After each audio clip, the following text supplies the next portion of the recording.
Hey guys, it's Oluvids, and I'm here to talk about another interview. There's a lot of interviews with Nomura these days, huh? Another interview, which is basically going over a couple details, extra details about all the new stuff that was announced in Kingdom Hearts. Kingdom Hearts 4 is getting another writer on board.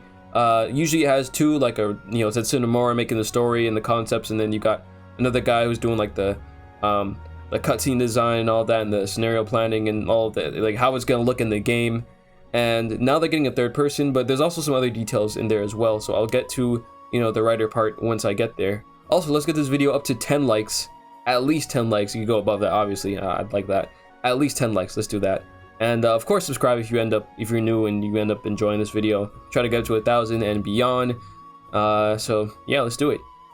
All right. So this is mainly what you might have seen on Twitter, what people are talking about in terms of the writing and a couple other details. I'm just gonna go read off this is like Google Translate. Someone made a better translated version, but I'll just read this. You can see the original thing. So it says it's under development with Unreal Engine 5. The image of Unreal Engine 4 may only be this time. So the trailer we saw for Kingdom Hearts 4 was in Unreal Engine 4, but they're actually upgrading to Unreal Engine 5. So we're not going to be seeing any more Unreal Engine 4 gameplay or just graphics. I don't know if that was even real gameplay or just rendered in Unreal Engine 4, but they're going to be moving into Unreal Engine 5, so I think everything's just going to be looking that much better. And the trailer already looked really good, like the graphics, but it's just going to be even better. Who knows, maybe they're going to throw ray tracing in Kingdom Hearts or something, I don't know. Next we have the woman who Quadratum will appear in Kingdom Hearts 4. It's a secret. She was really originally in Verum Rex. So this translated version basically says that whether the girl from Quadratum, the nameless star, appears in Kingdom Hearts 4 is a secret. She is originally from Verum Rex. I think she will appear, or at least they will talk about her. Maybe you'll find Izora and he might talk about her. I feel like she has some role to play outside of just bringing Riku over to, Quadratum. I think she'll be back, but obviously you can't be like, oh yeah, she's gonna come back and do this, that. That would be a spoiler. And then we got, after the Keyblade War, the 5 disciples, except for Luxu, have disappeared. So they're saying the 5 masters, the foretellers, have vanished, which we already saw. In Kingdom Hearts 3, he ended up bringing some of them back. For some reason, Ava didn't come back, or Ava didn't come back. We don't know why, but she didn't come back. Honestly, this is stuff we already know. Next, we have how the Lost Masters is basically an enemy faction, just like Organization 13. Which, I mean, yeah, you saw on the chessboard Sora going up against the foretellers, so they're going to be kind of the new enemy team. I don't know why. The thing I wonder though is why they're going to fight. Is it because they're going to blindly follow the Master of Masters even if he's doing something insane, or are they also a kind of thing where it's they're good guys but their methods are kind of insane, kind of like how Master of Masters wants to kill Darkness by having him go into vessels and then have them the foretellers be able to control them and lock them in instead of just being able to fight Darkness. I don't know, I can't really see the foretellers just being evil straight up, so it's we'll have to see what that means fully later on. Okay, so here's the big part right here where everyone's mainly talking about. Kingdom Hearts 4 scenario is worked on by 3 people: Nomura, Oka, and additionally Akiko Ishibashi from Neo: The World Ends With You. So I did a little digging in terms of the whole writing stuff. So we already know Tetsuya Nomura makes up the concepts and story for Kingdom Hearts, right? So director makes up all that. He does a lot of stuff, honestly. So I looked up, I'm okay, was it like that for Kingdom Hearts 3 as well? And I looked up Kingdom Hearts 3 was Tetsuya Nomura and Masaru Oka, and I looked up, okay, who's this Oka guy? And Oka he's worked on a lot of Kingdom Hearts games. I'm guessing what he does basically is okay, we're gonna take the concepts that Nomura wrote and we're gonna figure out how to make it in the game and how to do the cutscenes, how they look in the direction of that. As you can see, he no scenario for Kingdom Hearts 4, but scenario for Kingdom Hearts 3, base story scenario, Kingdom Hearts 2. Worked on Dream Drop, Birth by Sleep, and Final Fantasy 13 map planner. Okay, so he did that. Event director. So I think, yeah, he did a lot of work on the cutscenes. As you can see for Kingdom Hearts 3, cutscene director. So yeah, he's mainly a cutscene kind of guy. All right, how is this gonna look in terms of the actual game? Maybe he'll help out with a bit of writing here and there, but he's more about how is this gonna look in the game. Okay, so one thing I wanted to edit in, as I was editing this video, there's actually an additional, information that came out in, the final version of the Famitsu article, which has some more info on the reason for the Neo: The World Ends With You writer coming on to Kingdom Hearts 4. So first I want to say that I ended up calling them a he, they're actually a she. so I apologize about that. But we have a direct question as to why she was brought on for this work, and Nomura says, "The main reason is because we were wondering how we can appeal to fans who have never experienced Kingdom Hearts before and who are new to this series. Ishibashi has worked on many titles such as The World Ends With You, and she's very good at putting together character logic and behaviors. I always thought she would be a great fit for the Kingdom Hearts series." So basically, they're going to try to make it so it's like less confusing for newcomers. Like a newcomer could come in and still have like an enjoyable time within Kingdom Hearts. Let's say like if your first game is like Dream Drop Distance and you play that one, you're probably going to be kind of confused as to what's going on. Whereas for The World Ends With You, in Neo The World Ends With You, even if you never even played the series before, the way that that game is written is in such a way where you could still enjoy it as its own game, even though it is a sequel.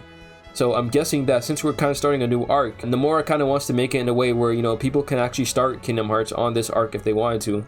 Of course, it would be more reasonable, like you should look at the previous arc, of course, but if you start on this arc, you won't be completely lost, and it'll be, you know, its own story where you can still enjoy it as its own thing, which I think is a really good thing. This is a really good upgrade to Kingdom Hearts in terms of how it structures its storylines. And it says, you know, she's really good at putting together character logic and behavior, so I think she'll be really good at characterizing all the different characters, as well as giving people like Strelitzia more things to work with than she did in Union Cross, and maybe more like fleshing out Yuzora and all that. It would be really cool just to see, like, I don't know, maybe like how all these characters really develop throughout the series and how deep they can go. So I'm really excited for that. Anyway, back to like the regular video. Now in terms of Akiko Ishibashi, which this site doesn't have Neo The World Ends With You, but that is, you know, his newest work. And then we also have Final Fantasy 15, actually, the scenario writer. So I will say I don't think 15's story was perfect, but I actually do like the game. It's like, you know, it's hit or miss. He also has Final Fantasy 13 cutscene designer and the event planner for Dissidia Final Fantasy. Those are like the main ones I'm noticing. Luffy, I heard that game. I don't really know much about it. Oh, he was a composer, so that doesn't apply to the writing part here. But yeah, so he actually worked on Final Fantasy 15, which is pretty interesting. And obviously, I don't think this means that, like, oh yeah, Kingdom Hearts is just gonna be Final Fantasy 15 now. However, I do think one thing I do want to notice is that how, I don't know, maybe he might be working on like the cutscene design too or something, because I think this trailer actually looked a bit more dynamic than Kingdom Hearts usually does look. Mainly talking about the scene where Sora summons his Keyblade for the first time in the trailer. I mean, now of course it's not like the craziest shot ever, but I mean, I can't really recall a time in the Kingdom Hearts in-game cutscene where like they had a really cool dynamic shot for just him summoning a Keyblade. Usually he kind of just does it, you know, he just like runs in, summons a Keyblade, and then maybe like the camera will pan out and then you fight the boss. This one looked a lot more dynamic in terms of that, and I'm really glad, because things like when I played Final Fantasy VII Remake, I noticed how dynamic those cutscenes were, and I'm like, man, I kind of wish Kingdom Hearts had something like this as well. You know, the cutscenes they're good in Kingdom Hearts, but they're not like the most dynamic thing ever. They mostly kind of just stand there, and then, you know, maybe they'll do a run, maybe they'll just stand there and talk, whatever. But you know, things in like 7 Remake is just super dynamic, the way they move around, the camera movements as well. That's another big thing, the way the camera moves. In this trailer, the camera did seem to be moving a lot more, and, you know, did really cool shots with the Keyblade. So I think this game's gonna have better cinematography, which is pretty, you know, interesting when I talk about cinematography, but about video games and not a movie. But yeah, so I'm hoping this game has better cinematography all around, because Kingdom Hearts, while, you know, it's good enough, it works, but it's not anything that will blow you away or be like, wow, that was a really cool shot. You know, it's like, okay, it just happens. It's usually kind of flat. And yeah, I'm guessing they're taking their, you know, maybe their experience with Final Fantasy VII Remake and putting it into action, which is pretty cool. So yeah, that's Akiko and Ishibashi. And in terms of Neo The World Ends With You, I think it was a good story. I wonder if he's going to be working on maybe some character developments or some character arcs. The way he did character arcs wasn't the most like in-your-face thing, but it was like subtle changes and subtle things throughout the game. And it's more like the characters, how we wrote them, like the characters were like, they seemed pretty unlikable at first, and they seem like they're very one note. But then as you get to know the characters, as you learn more about them and see a bit deeper, you see that they're actually, you know, 3-dimensional characters, which is pretty cool. And I do commend it. I guess it's more similar to real life. You know, you don't really know much about a random person walking around, and if you have like 2 conversations with them, you won't have the whole thing figured out. You know, so I think it's a pretty interesting thing, and maybe we'll have like a pretty interesting arc for maybe Strelitzia or something, or who knows, even Sora getting a, you know, really interesting arc in Kingdom Hearts 4. Who knows? But yeah, like I do kind of like his writing style. It's like, the more you dig deeper into the characters, the more you learn. Though at first, they won't seem like they have much to them because, of course, you haven't gotten to know them and anything like that. And we got a couple more things here as well. Some stuff for a missing link and Dark Road, it seems like. It says Mr. Ruiko Fukusawa participates in the missing link scenario. In a scenario, I guess writing the scenario for it. So I did a little digging to try to figure out who Mr. Fukusawa even was. And it turns out they're the writer for Final Fantasy XIV Heavensward. And okay, I don't know if Heavensward had a good story. I always hear really good things about Final Fantasy XIV story. But as you know, they have different expansions, so I don't know exactly when it's like when it gets to like that really insane writing style. So definitely if there's any 14 players in here, let me know if Heavensward is like a really good story. Of course I've only been in A Realm Reborn, so I don't know much about Heavensward or Stormblood or any that other stuff.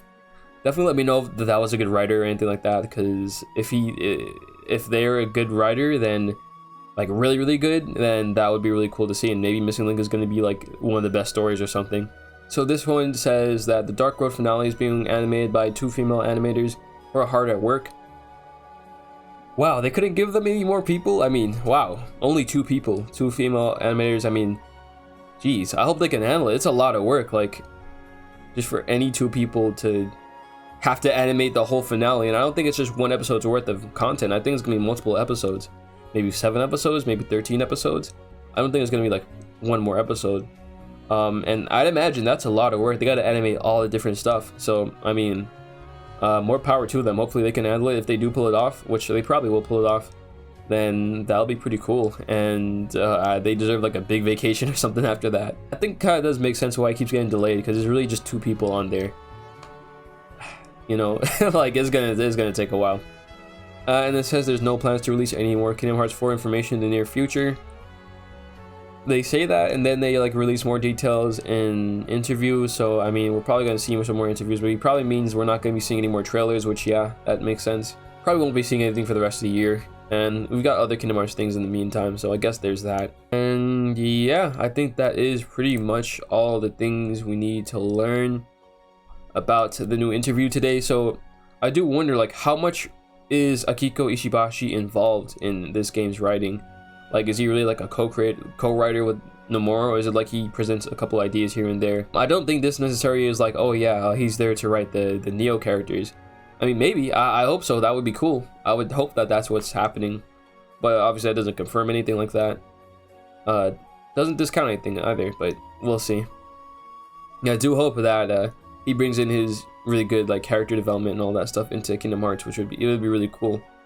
And yeah, so anyway, if you guys enjoyed this video, definitely leave a like and subscribe. I might have said that already, but whatever. There's another reminder. Definitely do it if you enjoyed this video. It helps a lot. And you know, if you didn't end up enjoying the video, I'm glad you enjoyed the video.